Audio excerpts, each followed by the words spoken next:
Você, Beraldo, em relação às estratégias da oposição, do PL principalmente, o tema da anistia volta, mas o entendimento é que possivelmente vão colocar em votação o PL da dosimetria, aquele que prevê a redução de penas para aqueles que participaram dos atos do dia 8, mas aí com emendas, com textos adicionais após a aprovação do texto base, eles tentariam modificar o texto e aproximá-lo àquele primeiro texto do PL da anistia. Dizem que essa vai ser a estratégia. O caminho da anistia, ou da dosimetria, ou seja lá do remédio que queiram aplicar para corrigir abusos e excessos que aconteceram ao longo desse processo, especialmente em relação aos manifestantes do 8 de janeiro, ele tem um caminho longo, tortuoso. Não é fácil, há vários interesses nas pautas das duas casas que podem influenciar essa tramitação.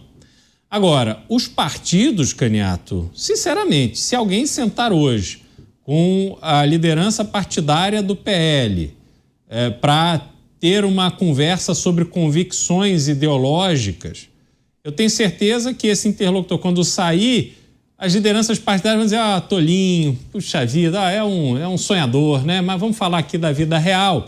E a vida real é quanto a gente vai ter de fundo partidário, é quanto a gente vai ter de fundo eleitoral, quanto a gente vai eleger de deputados, não apenas para garantir esse dinheiro, mas sobretudo para permitir que nós negociemos espaços em secretarias estaduais, em ministérios do próximo governo e por aí vai. Porque a mentalidade é absolutamente essa. A gente não vê nenhum tipo de preocupação mais ampla desses elementos que a gente tem falado aqui em nossos comentários. Então, no que tange à dosimetria ou à anistia, ela vai depender de um convencimento pessoal dos deputados e senadores a partir da convicção de que há uma legitimidade junto à população brasileira para que essa pauta avance. Afinal de contas, eles farão qualquer coisa que esteja alinhado com os interesses de seus eleitores, porque no ano que vem precisarão prestar contas, boa parte deles, claro, aqueles que são eleitos independente de qualquer coisa, muitos sequer trabalham, não produzem absolutamente nada e continuam sendo eleitos, então esses aí não estão nem se importando, mas aqueles que precisam prestar contas aos seus eleitores querem ver avançar um assunto, um tema, uma pauta que é sensível a uma parte significativa do eleitorado. Por quê? Aquela imagem, Caniato, que a gente tem da realidade dos manifestantes do 8 de janeiro, encarcerados por anos, e alguns ali, pais e mães de família, pessoas idosas e tal, estão morrendo na prisão em razão de manifestações e atos de vandalismo que constituem crime, mas que foram reproduzidos inúmeras vezes na história recente do Brasil por outros atores que não tiveram nem de perto o mesmo tratamento por parte do judiciário brasileiro. E lembra que em 2017, quando manifestantes de esquerda colocaram fogo em ministério, promoveram um imenso quebra-quebra na esplanada dos ministérios e na Praça dos Três Poderes, pedindo o afastamento imediato, que Michel Temer, então presidente da República, fosse retirado da presidência. Isso é ou não é uma tentativa de golpe? Eu vou lá, ponho fogo em ministério, dizendo que o meu objetivo é tirar Michel Temer da presidência. Por que aqueles ali foram embora dormir em casa e os manifestantes do 8 de janeiro de 2023 estão lá sendo condenados a 17 anos de prisão? Então, isso precisa ser corrigido. Qualquer pessoa, independente da opinião sobre Jair Bolsonaro, olha para essa realidade e percebe de forma muito clara e inequívoca que existe uma grande injustiça sendo cometida. Você, Mota, o Partido Liberal, depois dessa reunião, anunciou uma mobilização pela anistia ou para aprovar um texto que vá nesse sentido, depois da prisão de Jair Bolsonaro. Enfim, ainda que essa prisão não tenha absolutamente nada a ver com a condenação do processo que trata da suposta trama golpista. Mota? Quantas vezes aqui, Caniato, a gente já comentou notícias similares, né? Deputado fulano de tal disse que amanhã vai ser de novo pautado o projeto da anistia. Rumores de fontes indicam que agora o projeto de anistia vai começar a andar. Eu acredito quando eu ver. Eu não sei o que é preciso acontecer para que a política brasileira acorde. Eu sei que na oposição há muitos deputados corajosos e inteligentes que têm a noção exata do que está acontecendo no Brasil. Mas, por alguma razão, o número de deputados que não entendem o que está acontecendo ou entendem, mas não ligam, parece ser maior ainda. Você, Dávila, o que mais precisa acontecer, então, para essa pauta avançar? Falta essa costura política. E agora precisa de uma coisa fundamental que nós sempre discutimos aqui, Caniato. Vontade do presidente da Câmara, abrir a gavetinha e colocar em votação, porque se ele não fizer isso, não sai da gaveta. Ou seja, o único que tem o poder da caneta para desengavetar isso é o presidente da Câmara. Por isso, ele é o maestro dessa orquestra. Mostrou semana passada que quando ele se empenha para aprovar um projeto, ele acontece mesmo com a bancada governista esperneando. Por isso, a questão fundamental é saber se o presidente Hugo Motta colocará o projeto na pauta. Pois é, e o Dávila traz essa análise, né, sobre a figura do presidente da Câmara, que é ele quem comanda a agenda dos projetos que vão ser votados.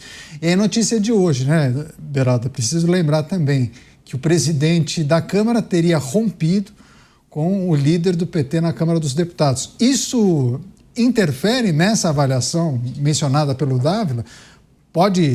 Ele pode pautar como quase retaliação aquela figura? Não, sem dúvida nenhuma, isso sempre acontece, porque, afinal, o líder do governo, o líder do partido do governo, acaba tendo uma interação privilegiada com o presidente da Casa, seja da Câmara ou seja do Senado, porque ele traz ali todos os interesses do governo que ele precisa defender. E o presidente da Casa também tem os seus interesses em relação a decisões que são tomadas pelo Poder Executivo.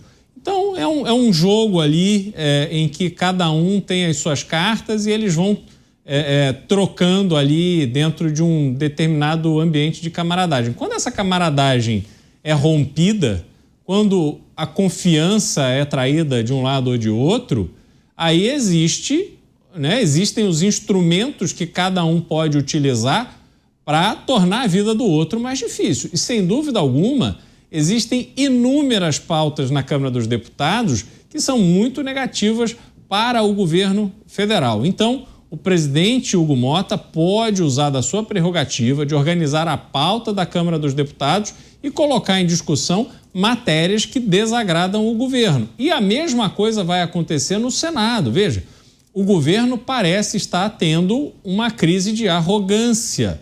E a gente precisa lembrar, a soberba precede a queda. Quando o governo fica muito soberbo, começa a brigar com muita gente, esses outros atores políticos conseguem se reunir e formar uma força de reação que muitas vezes ela é imprevisível.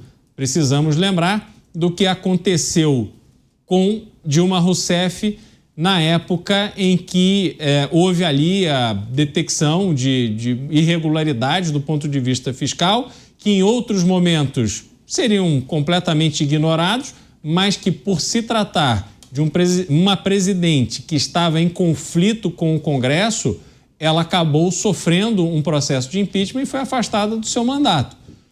Estamos a um ano da eleição. Obviamente, esse processo de impeachment, no caso atual, ele é bastante mais improvável. Entretanto, a situação do governo pode piorar muito daqui até a eleição. Pois é, tem uma pergunta, inclusive, viu, Motta? Queria compartilhar com você. A pessoa escreveu o seguinte: a oposição poderia se esforçar mais para aprovar um texto para livrar os manifestantes da cadeia, mesmo que não venha beneficiar Jair Bolsonaro. E aí essa pessoa escreve assim, que muitos parlamentares acabam defendendo um projeto que ou beneficia todo mundo, inclusive Jair Bolsonaro, ou nada.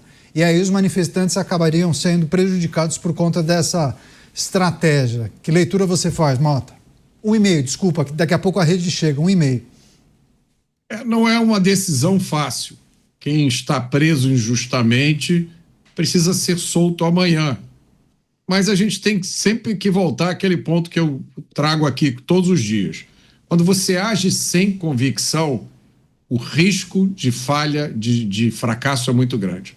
Então, se as pessoas estão presas injustamente, todas têm que ser libertadas, todas. Pois é, esse é um tema importante para a gente debater. Inclusive, queria pedir, se você está nos acompanhando em casa, no trabalho, no transporte público, se puder, vote na nossa enquete do dia. Trata justamente da questão que envolve a oposição à situação de Jair Bolsonaro e a escolha do representante da direita. Vote em jovempan.com.br, mas também tem a publicação dessa pergunta no nosso YouTube do programa Os Pingos nos Is. A gente trata dessa questão e ao longo do programa a gente divulga uma parcial e ao final a gente traz o resultado. Eu conto com você, com a sua parceria. Combinado? Daqui a pouco, inclusive, a gente vai se despedir de parte da rede, que vai ficar, inclusive, com a programação local. O Felipe Gustavo só vai confirmar para mim exatamente em quanto tempo. É isso. Então, a gente vai continuar trazendo informações importantes sobre a situação de Jair Bolsonaro, as forças políticas, como ficam os próximos capítulos dessas articulações. Agora sim, eu me despeço de parte da rede, que ficará com a sua programação local. Mas nós seguimos aqui com as informações e as discussões sobre as notícias mais importantes do dia. Tem esse aspecto, né, Dávila? O Mota fez um apontamento, uma reflexão breve. Quer fazer um complemento, Mota, sobre a situação que envolve o desafio da oposição em administrar um projeto que poderia beneficiar todos, ou somente aqueles que participaram dos atos de vandalismo, depredação do dia 8 de janeiro? E muitos entendem que a oposição estaria segurando o texto porque o utiliza como uma carta na manga para beneficiar outras pessoas também. Quer só fazer o fecho, Mota? Quero. Bom, primeiro, eu não acho que seja isso que está acontecendo. Eu não acho que a oposição está segurando nada para ter uma carta na manga.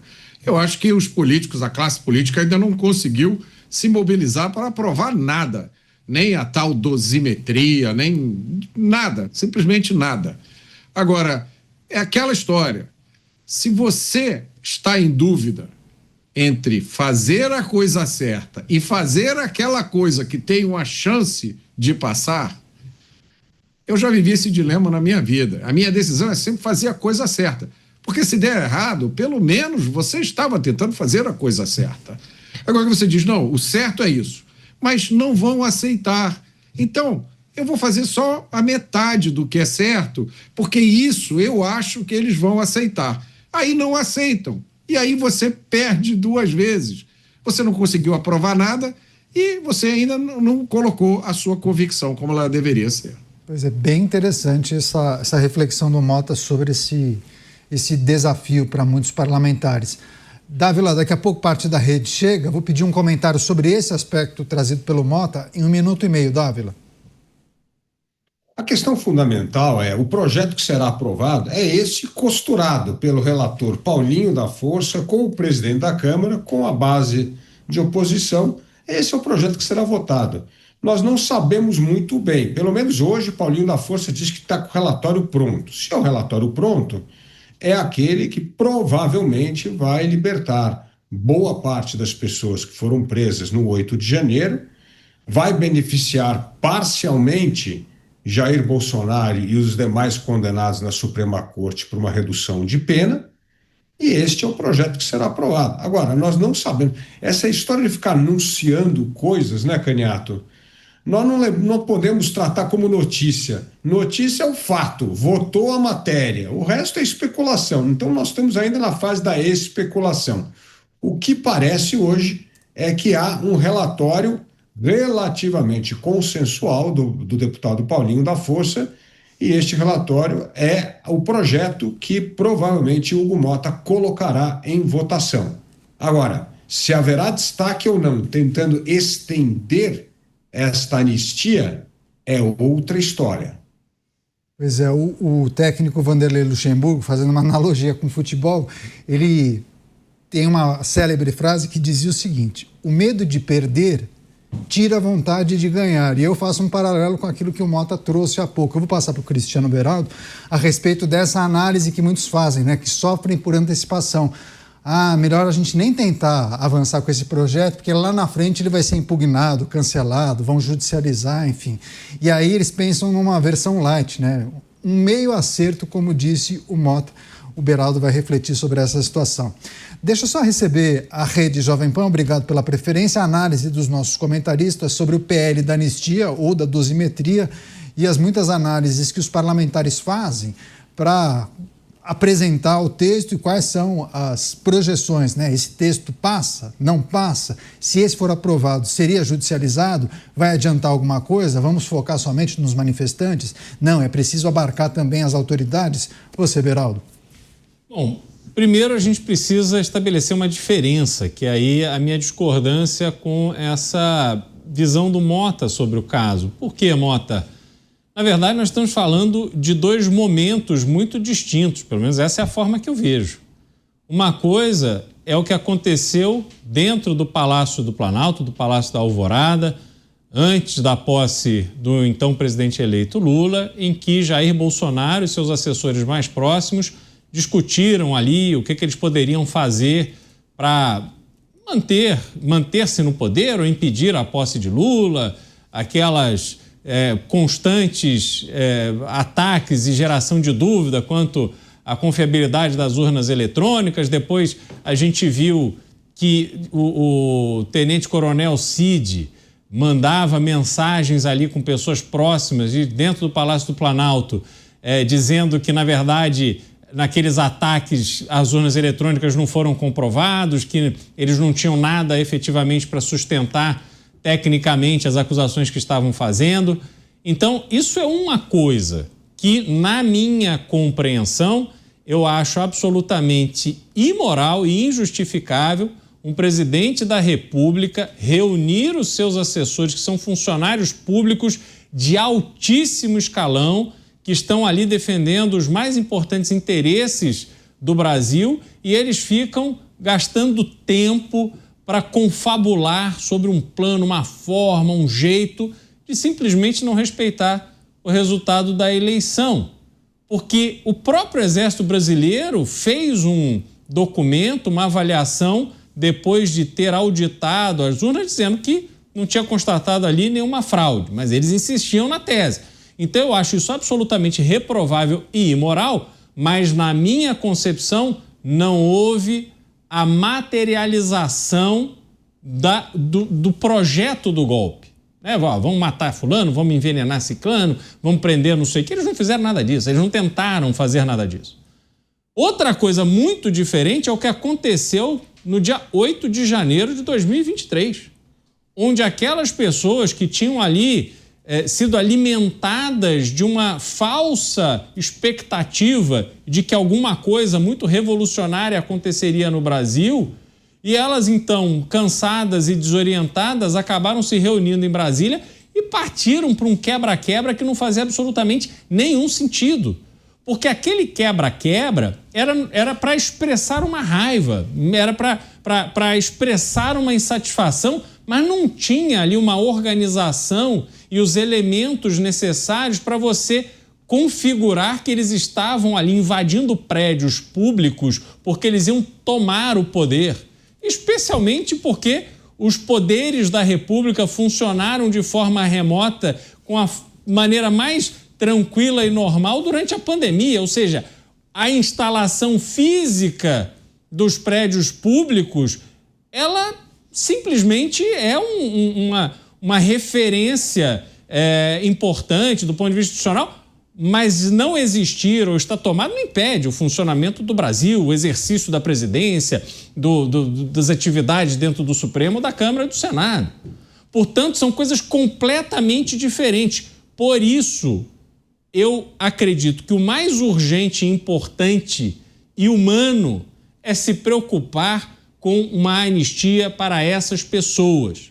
Porque à medida que essas pessoas se livrem deste excesso de pena que receberam completamente desproporcional aos atos que efetivamente cometeram, você vai restabelecer para centenas de pessoas um mínimo de normalidade em suas vidas. É óbvio que a anistia dessas pessoas também favorece Jair Bolsonaro e os seus asseclas, porque a condenação que os atingiu parte do princípio de que houve uma continuidade. Eles fizeram aquele projeto e aquele projeto de tomada do poder se consolida no 8 de janeiro, o que não faz nenhum sentido.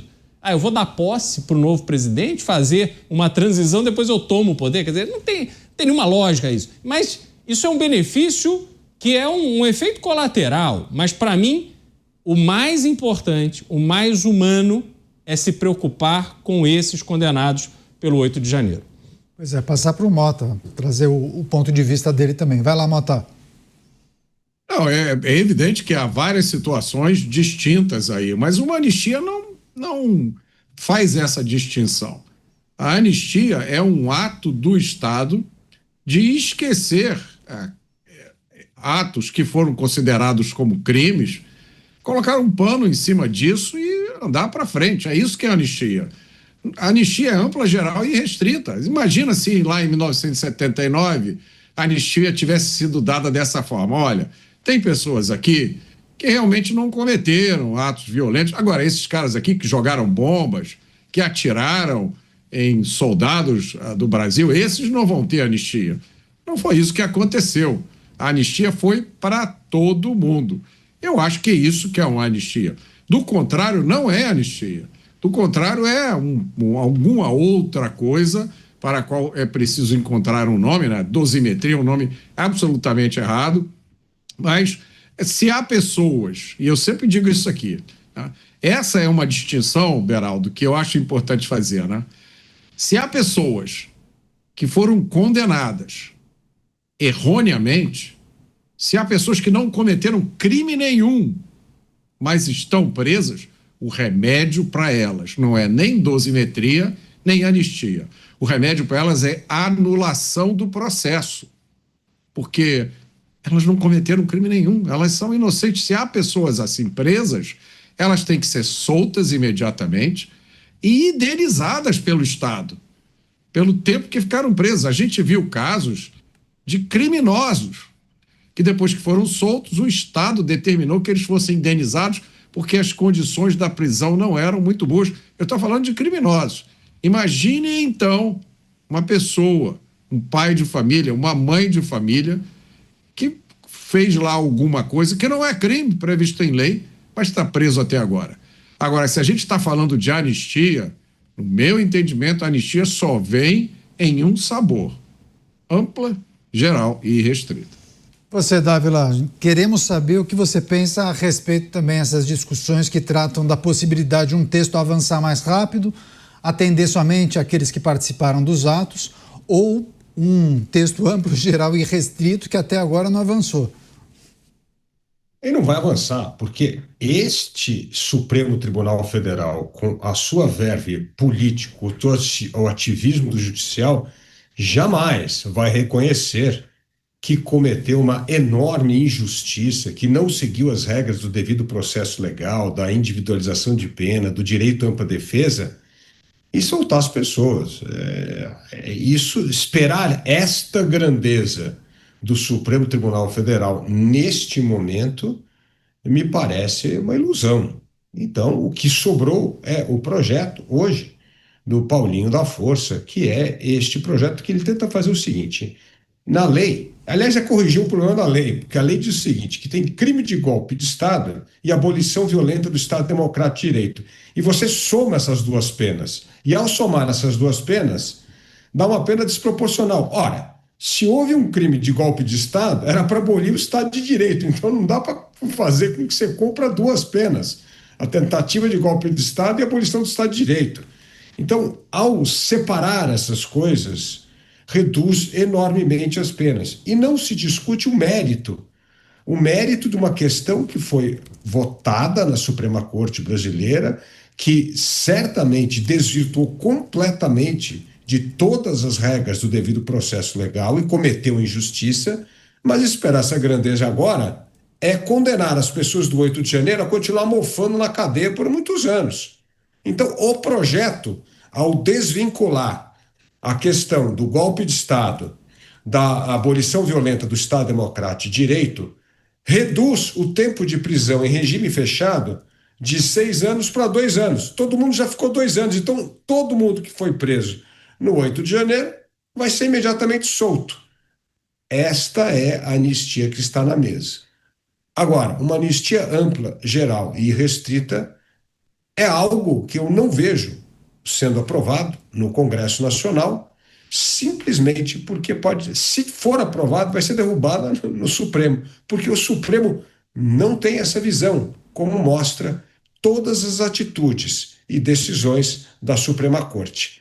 Infelizmente, é preciso um choque político para chacoalhar esta atitude de uma Suprema Corte que se autodelegou um poder de exceção que não está na Constituição, que jamais foi delegado pelos constituintes, de poder arbitrar questões fora da Constituição, da lei e do Código Penal. Esse debate começou por conta da informação de que a oposição vai se organizar para tentar avançar com um texto, ainda que seja colocado em votação o PL da dosimetria. Os congressistas da oposição tentarão, por meio de destaques, alterar o texto e chegar mais próximo daquilo que foi apresentado como PL da anistia. Beraldo, tem uma manifestação importante do Milton, mas lá em 79 houve um entendimento que era preciso virar a página e pacificar. Hoje não querem pacificar, muitos torcem para que a situação fique a pior possível. Tem disso, né? O time do quanto pior melhor prepondera hoje em dia?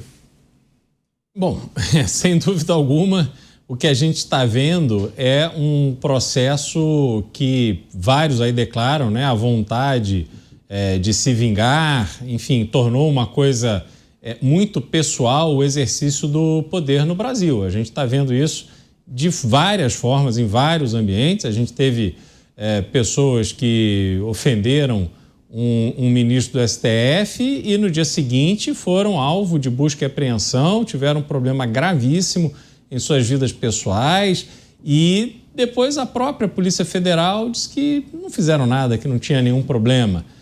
A gente tem, né, as indicações para a Corte Superior, que as Cortes Superiores, inclusive, que são hoje feitas à medida do interesse pessoal do presidente, ao invés de observar o que está escrito na Constituição, que é o notável saber jurídico e a reputação ilibada. Portanto, a gente está vendo que o exercício no poder tornou-se no Brasil uma coisa muito pessoal e, a partir daí, não importa a reação. Se eu tenho poder suficiente para me segurar no alto do meu pedestal, independente das consequências dos meus atos, eu não estou nem aí para ninguém. Até porque, Caniato, o exercício do poder hoje no Brasil também está muito distante da vida real.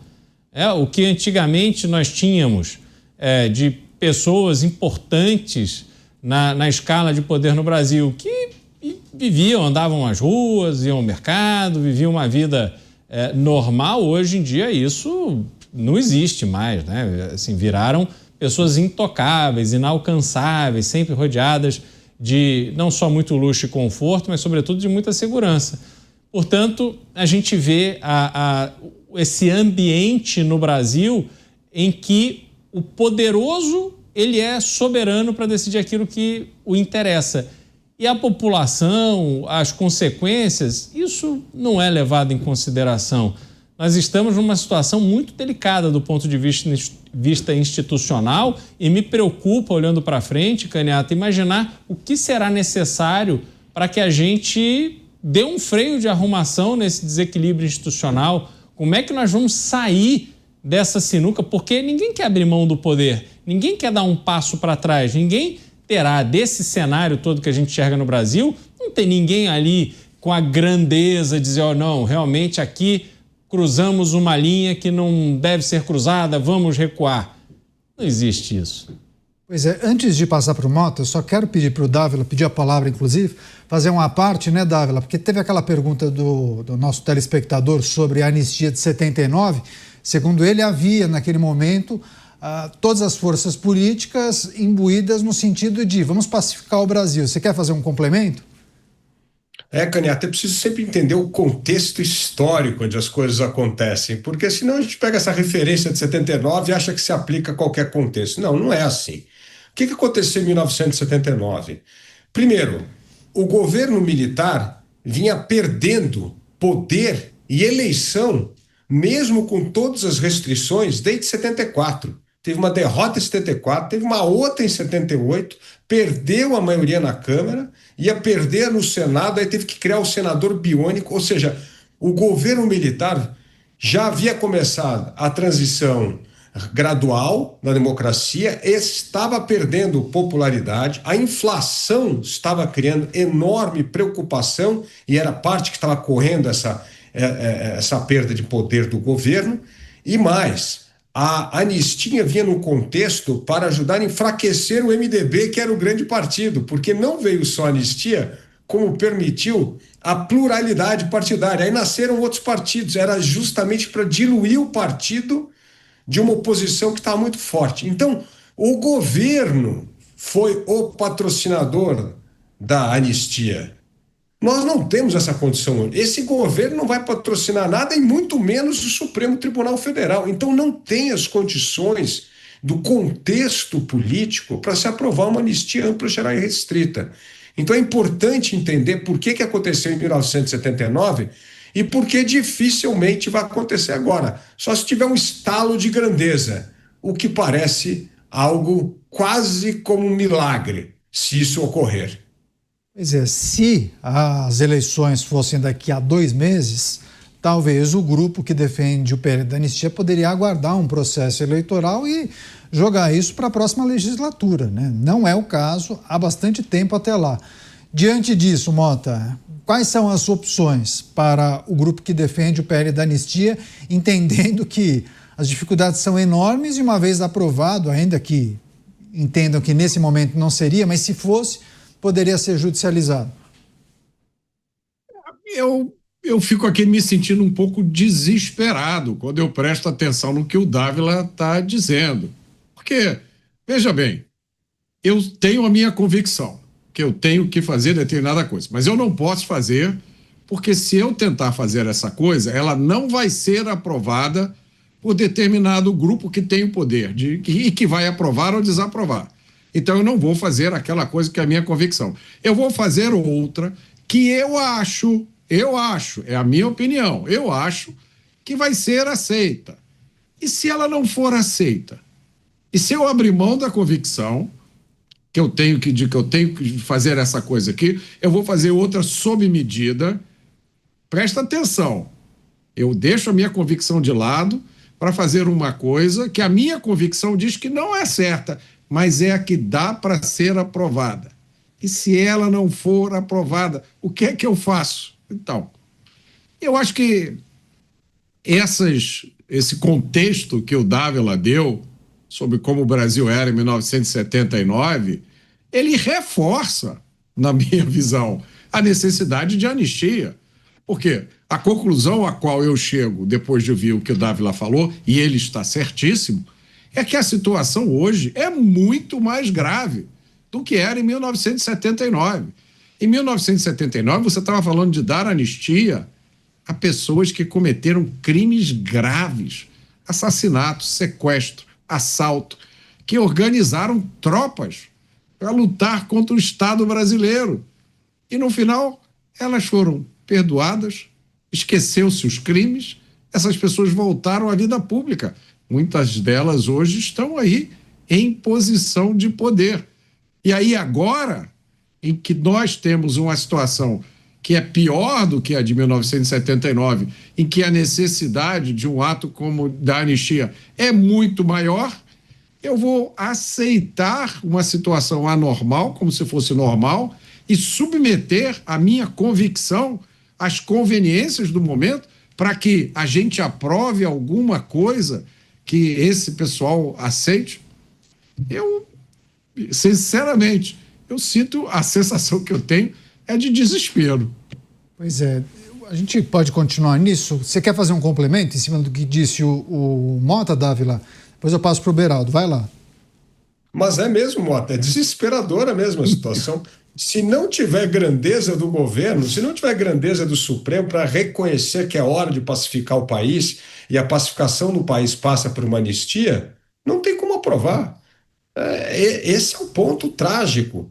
O ponto trágico é que são dois poderes que insistem numa narrativa, um que quer continuar alimentando a polarização para tentar se reeleger, e o outro que se autodelegou um poder de exceção que não está na Constituição para tentar, entre aspas, consertar a democracia. Aí fica difícil a convicção de uma grandeza como existiu em 1979, tanto dos militares como do Congresso. Pois é, o Beraldo talvez tenha algum complemento a fazer, mas